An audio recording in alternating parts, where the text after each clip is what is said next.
Орто сай базардан соодагерлерден акчаны системалуу түрдө мыйзамсыз өндүрүп жүргөн факты менен салык кызматкери кармалды.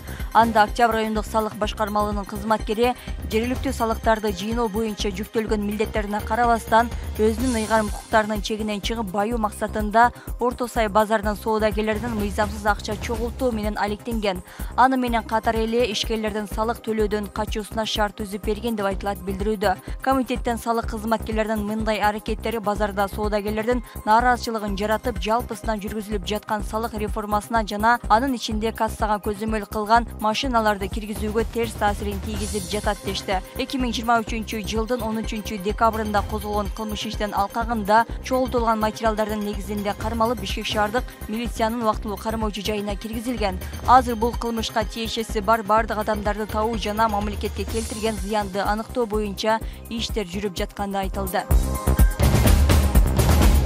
Кийинки жылы мектептерде китеп тартыштыгы болбойт, мындай убаданы билим берүү жана илим министринин орун басары Бекжан Супаналиев берди.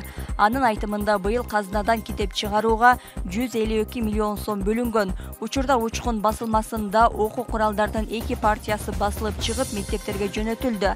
Дагы 2 партиясы даярдалууда. Жогорку кеңештин депутаты Жалалидин Нурбаев анда 2024 жылы китеп тартыштыгы болбойбу деген суроосуна Кудай буйруса деп жооп берди. Эскерте кетсек, мурдагы министр Канибек Иманалиев ушул китеп чыгуусуна байланыштуу жумушунан алынган.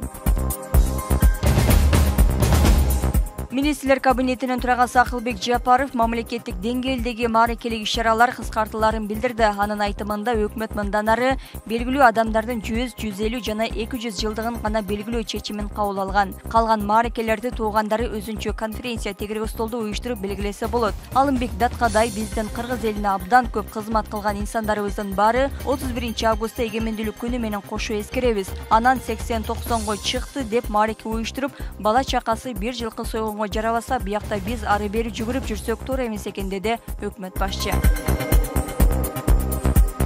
Россиянын депутаттары Кыргызстандын айдоочулук көлүгү менен иштөөгө тыюу салуучу мыйзам долбоорун артка кайтарып алды. Бул туурасында Жогорку кеңештин депутаты Марлен Маматалиев билдирди. Ал мамлекеттик думанын парламентарийлери документтин демилгечиси менен жолугуп чакыртып алууга макулдашкандыгын айтты.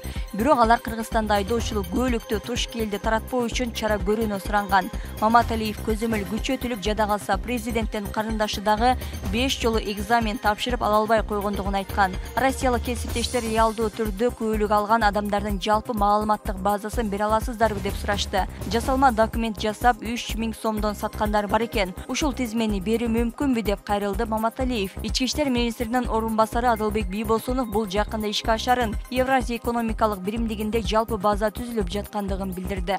Анткени экинчи маселе бар экен, бул чоң дозу көйгөй 3000 сомго биздин айдоочу көлүктөрдү ал жерде поделка кылып сатышат экен. Башка жарандарчы. Эгерде мүмкүнчүлүк болсо, Акылбек Сымбекович, уну тапшырма бердирип коесузбу? Тийиштүү ошол Россия Федерациясынын институттары менен сүйлөшсө, эгерде ушундай списокти бере турган болсо, берип койсо, мен ойлойм, андай бул дагы бир жакшы бир маселени чечип калат эле. Буга ушул албетте МИД, сиздер и МВД. Мүмкүнчүлүк барбы, жокпу МВД айтып коюңуздар ушул боюнча. Балел Абдрахманович, бул боюнча эки алмагында жалпы база түзүү боюнча иш жүрүп жатат. Уна мамлекеттик биздин мекемеси иш жүргүзүп атат. Ал эки алмагында бул буйруса ишке ашат. Жалпы база болот.